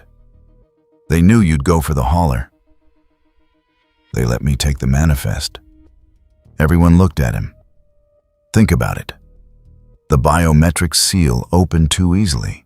The operative stepped out clean, no resistance protocol, no panic, just hands up and step back. They wanted me to photograph those pages. He pulled the drive array closer. Question is why? Hector had already started running the manifest entries against Maddie's files. Entry 31. Depowering weapon origin unconfirmed. Hector cross-referenced the code. FLAG log ties it to a Synergy operation code. FLAG didn't build the weapon. They sourced it. From Synergy. Through Chrysalis. There's a shell company. Hector kept reading. And the procurement date is 8 months ago, which means FLAG has known about Synergy's plan for 8 months and has been running parallel to it. The room went quiet in a way that reorganized everything they thought they understood about the past 4 days. They're not trying to stop her. Olivia kept her voice even. They're positioning themselves to absorb the outcome. If Synergy dismantles Dynamo 5's legacy, FLAG steps into the vacuum. No more independent superhuman team in Tower City. Federal oversight full stop. And Maddie disappears into a classified file.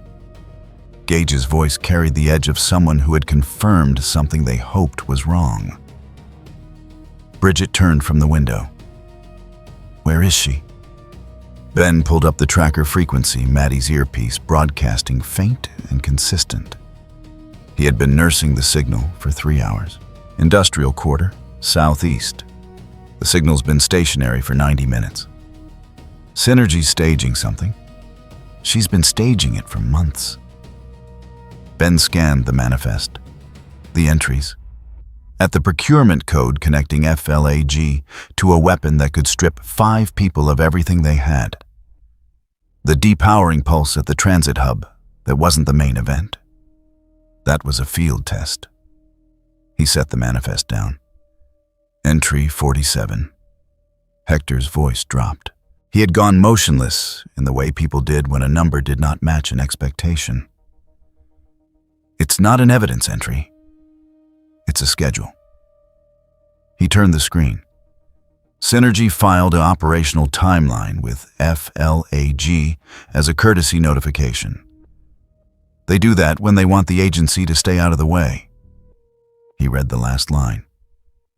Full depowering broadcast. Tower City Industrial Quarter. Coverage radius 12 city blocks. Ben read the timestamp. 6 hours. Nobody moved for a moment. Bridget set down the comm unit she had picked up. We're done being managed. She picked up the comm unit. Spencer, I need you in the industrial quarter ahead of us. Eyes only, no engagement. Hector, get me a building layout for everything in that coverage radius. Gage, call the council contact. Tell them what we have, and tell them we need the emergency channel clear. Her attention landed on Ben. Can you find her? Ben was already standing. I've had a lock on her earpiece since Marin Street. Then we go in pairs. You pull Maddie, we handle the perimeter. She held his eye. And then we end this. It was not a request. It was not a question.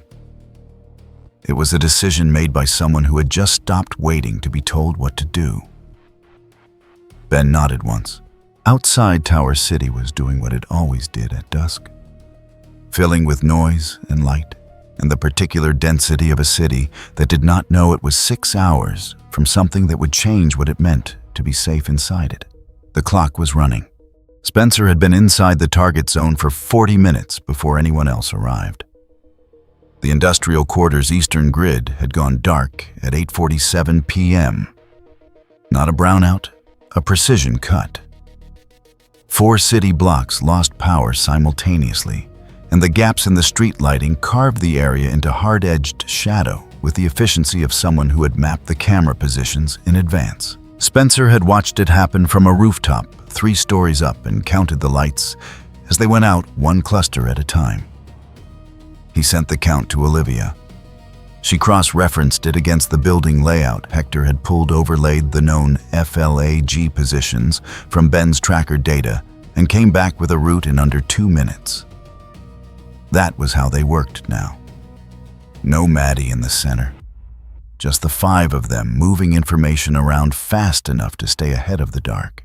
Ben arrived at the eastern perimeter, first jet ray, touching down on a fire escape above the cordon line. Below him, 3 FLAG vehicles sat at the block's entrance, not charging in, not deploying, parked, waiting the way predators waited when they were confident the exit was already closed. They're not moving. He kept his voice low into the comm. They don't need to, Olivia answered. They've rerouted EMT and fire to a secondary staging zone 2 miles out. Nothing goes in or out of the 12-block radius without FLAG clearing it first. A pause. They're letting synergy work. Ben took in the dark grid below. Somewhere in those 4 lightless blocks, a device was warming up. A woman was being held, and 6 hours had become 40 minutes. There are people in those buildings. 43 residential units in the coverage zone. Most evacuated when the power cut. Olivia's working the council line to get EMT prepositioned on the outer edge. Bridget's voice now tighter than he'd heard it. But there are holdouts. 8 confirmed, maybe more. Synergy knows that. She's counting on it. He was already moving. The first trap was a gas-fed fire in a parking structure on the zone's northern edge. Not accidental, the kind of fire that required someone to open a valve and apply a spark, and had been set at precisely the height that would create maximum panic from street level while being structurally survivable from above. Designed to pull a first responder in and hold them there. Ben went swamp fire hit the blaze from the top of the structure and had it suppressed in 4 minutes. The holdouts on the second floor, an elderly couple who had refused to leave because they couldn't carry their dog, were out and across the cordon before the smoke had fully cleared. He heard the live stream start while he was still carrying the dog. Not through his comm on a feed Hector had tapped into the earpiece feed patching through the public channel FLAG was using. A news quality stream clearly produced with a graphic that read, "Industrial Quarter Incident," and a timestamp in the lower right. The camera had a clear angle on Ben in swamp fire form, emerging from a burning building. The chyron read, "Unidentified entity present at multiple crisis sites." Spencer's voice came through the comm. "They're running the same play." He was 2 blocks east and had just talked his way through an FLAG checkpoint wearing the face of someone who apparently had clearance. Different clothes, same script. Let them run it. A pause. Ben, already on it.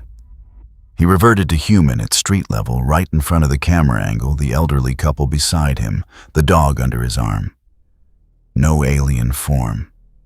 Just a teenager handing someone their pet back. He faced the camera for 2 seconds. Then, he turned and went back into the grid. Men. Bridget ran the perimeter the way Maddie had taught her, not by power, but by sight lines and timing. Without the invulnerability she had carried for 5 months, every decision had a weight it hadn't had before, and she found that the weight made her faster rather than slower. You moved more deliberately when the margin for error was smaller.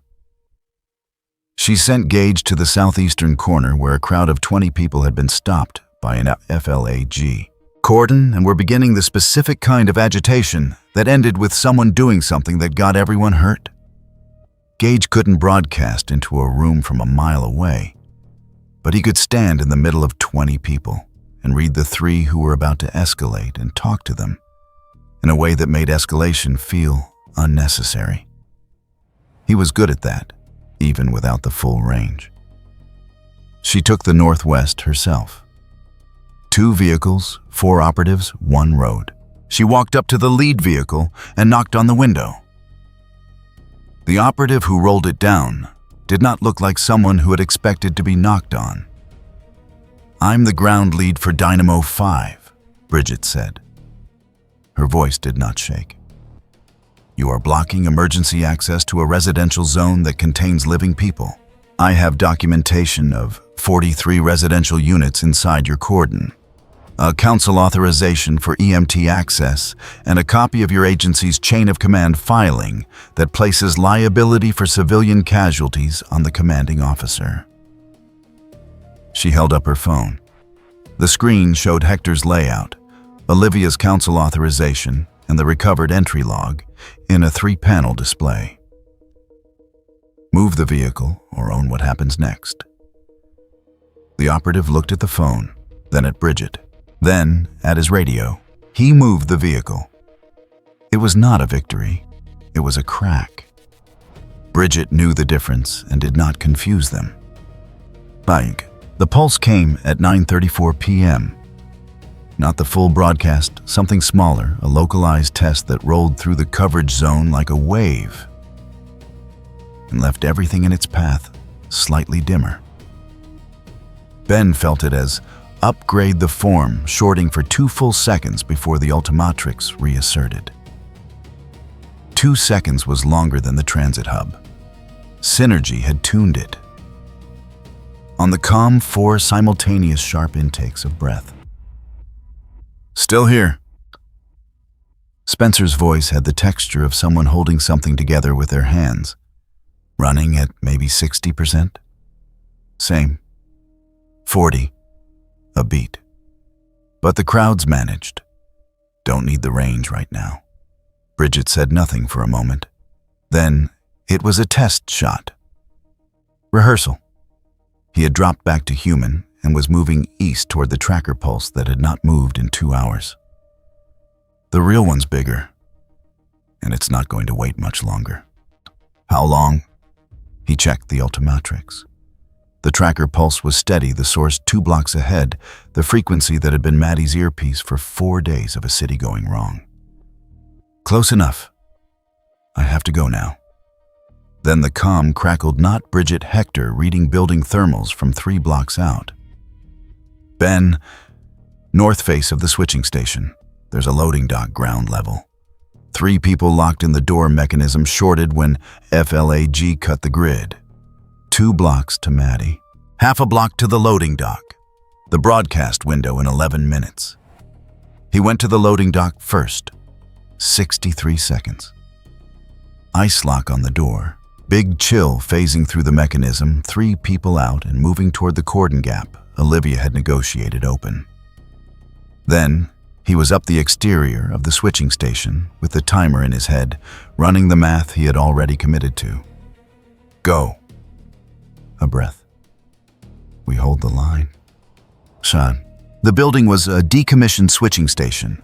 6 stories, the kind of industrial infrastructure that predated the digital grid by 40 years and had survived every modernization effort, because taking it offline would require a 6-month reroute of 3 city services. Its floors were open plan, its windows were narrow, its structural supports were close enough together that flight was difficult and sight lines were limited. Synergy had chosen it for all 3 reasons. Ben went up the exterior, a spider monkey fast, quiet, clinging to the brick above the sight line of the 2 operatives at the ground entrance. 5th floor. That was where the frequency locked. That was where the tracker pulse had been sitting for 2 hours without moving. He found Maddie on the 5th floor's west wall, bound at the wrists to a support column with a kind of restraint that was more statement than security. She was conscious observant and had clearly been listening to the building's sounds long enough to have a complete floor plan in her head. "You're late. Rough week." He started on the restraints. "Are you hurt?"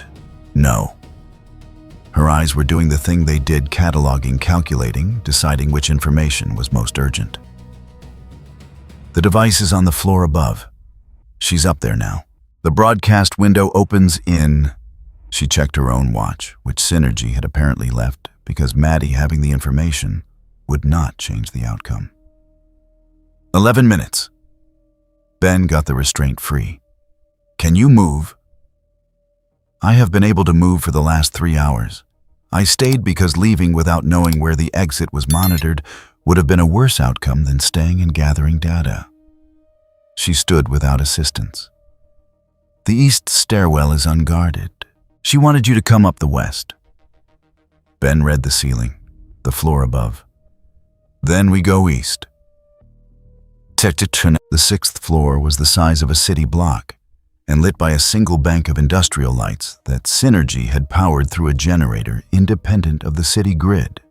In the center, a rig not large, nothing that required a warehouse or a tower, a piece of technology that was extremely good at one specific thing and had been built with enough redundancy to do that thing even under duress. Synergy stood beside it. She was not performing. She was not making a speech. She was conducting a final check with the focused attention of someone who had planned this for months and was not going to let the last 3 minutes undo 8 months of preparation. She registered Ben coming through the east door with Maddie behind him. "You took the east stairwell." Not a question. "Maddie told you." She did. Synergy glanced at Maddie. Something moved in her expression, not surprise, something older and more complicated than surprise. "You always did prefer the exit you weren't supposed to know about." "It's called contingency planning," Maddie said. "Your mother never taught you that because she only ever planned to win." 1 second of silence. Then Synergy turned back to the rig. 7 minutes. You won't reach it in time. And if you damage it before the sequence completes, the discharge is uncontrolled. It covers twice the radius. She looked at Ben. "You know I'm telling the truth. You've watched what a contained version does." Ben stood 6 feet from the rig. He had seen what a contained version did. 4 people down in 4 seconds at a transit hub. "There are still people in those 12 blocks," he said. "There are." She did not sound pleased about it. She sounded like someone acknowledging a variable she had decided not to eliminate. "Which is why I built in the 7-minute window. Enough time for your team to get them out. Not enough time for you to stop this." Ben fixed on the rig. On the countdown display, he could now see on its face, running in real time. The display read 6 minutes, 52 seconds. He pressed the comm. "Bridget, 7 minutes. Get everyone out of the coverage zone." A beat. Then, "On it. How many do you need?" "All of them." He held Synergy's eye. "Every single one." Synergy watched him make the call. She watched him choose the people in the street over the machine in front of him. And she did not smile, but something in her posture shifted, the barely perceptible adjustment of someone whose prediction has just been confirmed. "You're exactly what she made." Not an insult. It landed like one anyway. 6 minutes. He kept his eyes on the rig. "Then I take the machine apart." 5, Synergy said. She turned back to the console. Her hand moved once a practiced motion, unhurried, the kind of action that had been rehearsed until it required no thought. "I moved the window." The display changed 5 minutes, not 6. Every indicator on the rig shifted from amber to red in the same instant, and the hum that rose through the floor was less a sound than a pressure, the kind that registered in the chest before the ears caught it. The hum was already in the walls when Ben moved. 4 minutes, 58 seconds on the display indicators burning red across the console, and Synergy had turned back to the console with the particular focus of someone who had stopped needing to watch the room. She had made her calculation. The variables had resolved.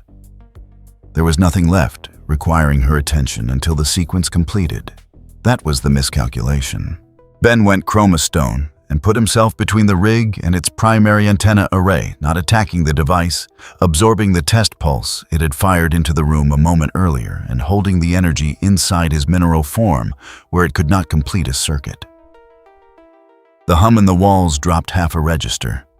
Synergy turned. That buys you 30 seconds. The secondary array activates automatically. 30 seconds is enough. He turned to Maddie. Go. Maddie did not argue. She had 3 hours of floor plan in her head, and she used it east stairwell, the route she had mapped, gone before the sentence finished. Synergy moved to cut her off. Ben stepped into the path still chroma stone, and she pulled up short.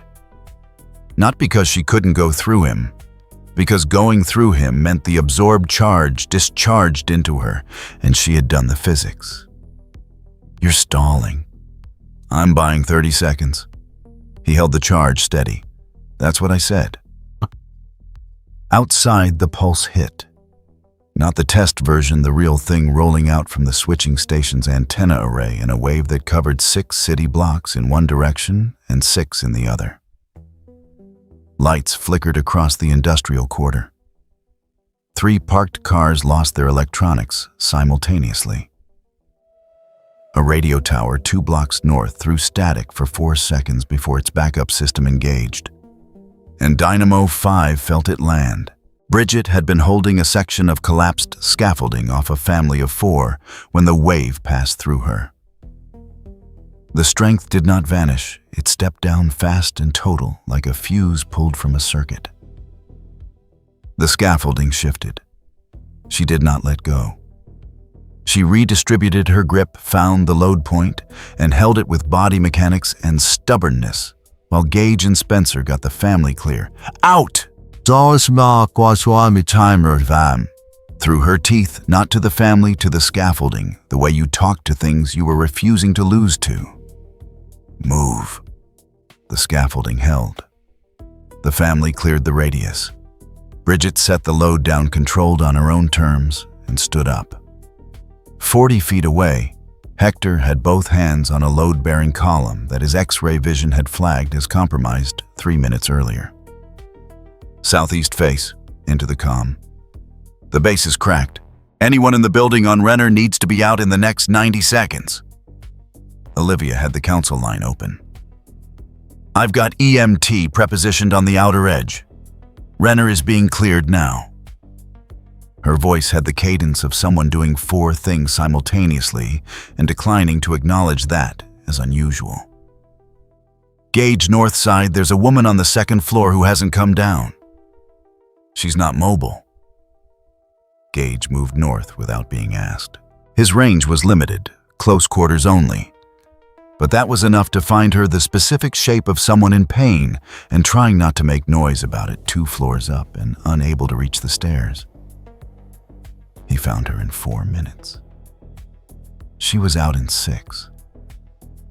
Spencer was at the FLAG perimeter wearing a face he had borrowed from a maintenance worker and using it to walk through the outer cordon checkpoint twice, each time exiting with something that did not belong to him.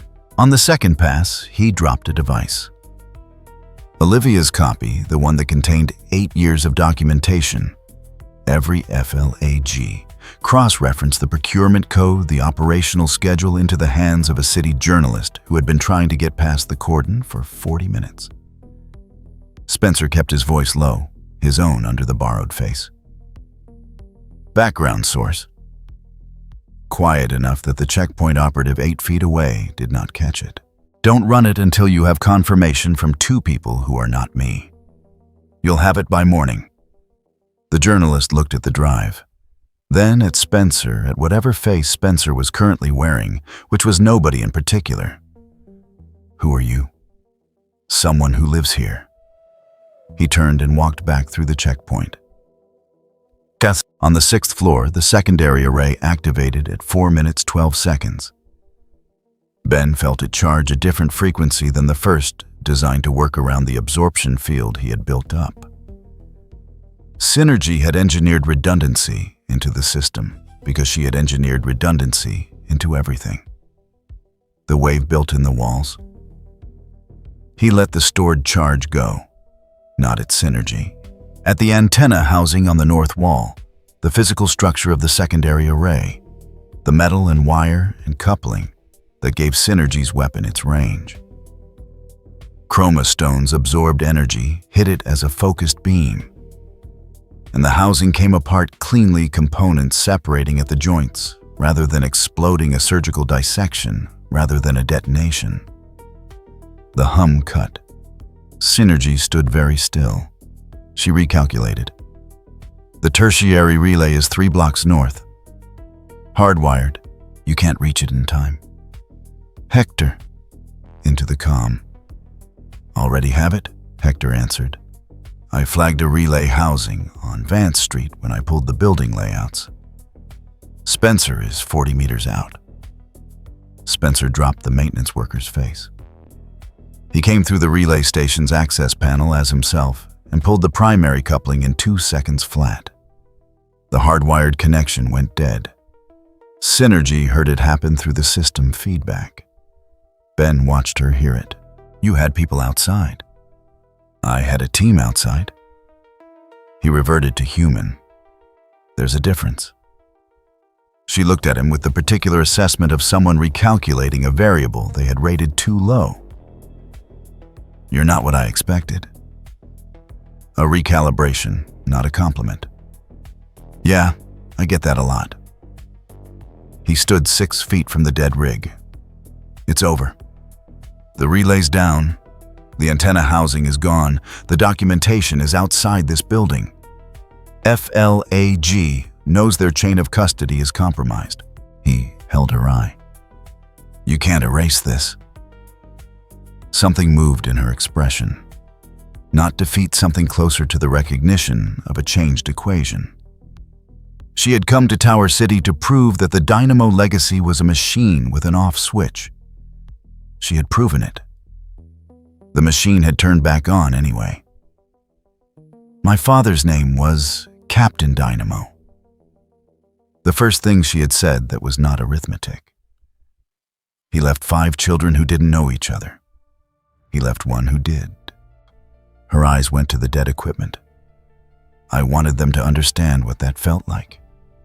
They do now. A long moment. Then she moved toward the east stairwell, not running, not surrendering, the deliberate exit of someone who had finished what they came to do and was making her own assessment of the remainder. Ben did not stop her. He had the evidence. He had the relay down.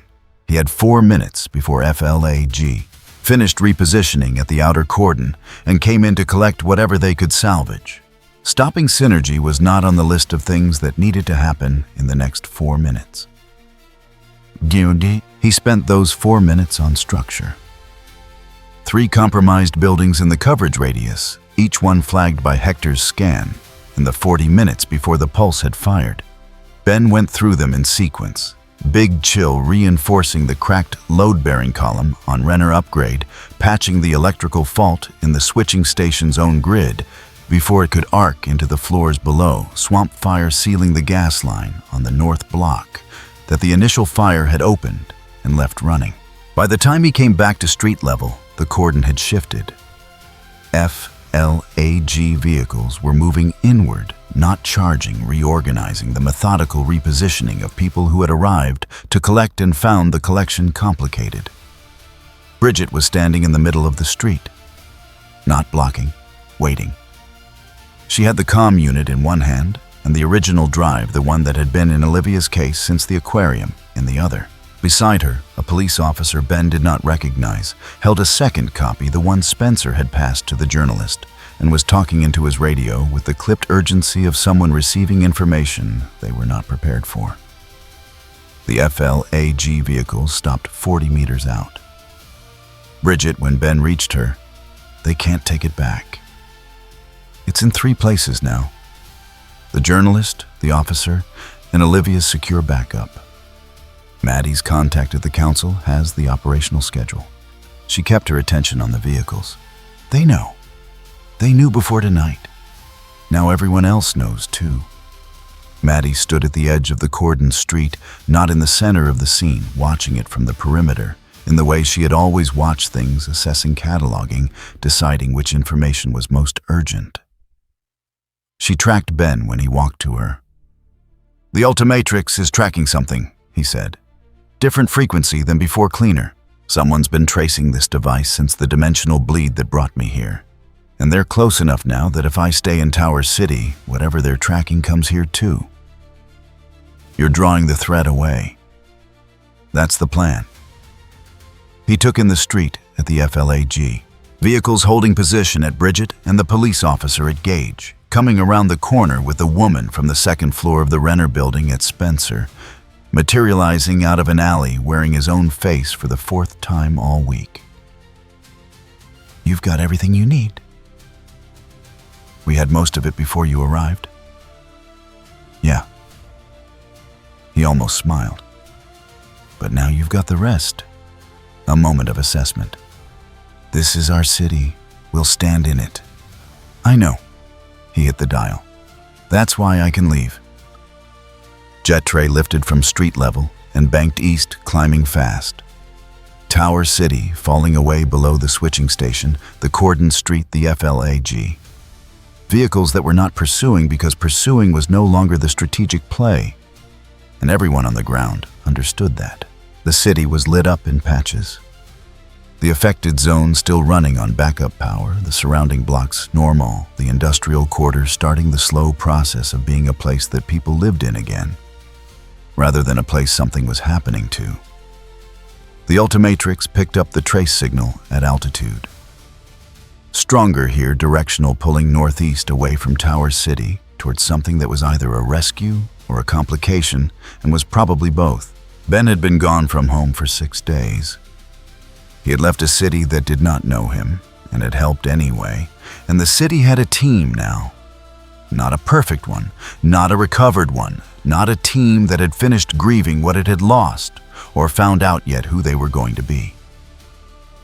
But a team that had stood in the street and held the drive and made the call without waiting for permission. That was enough.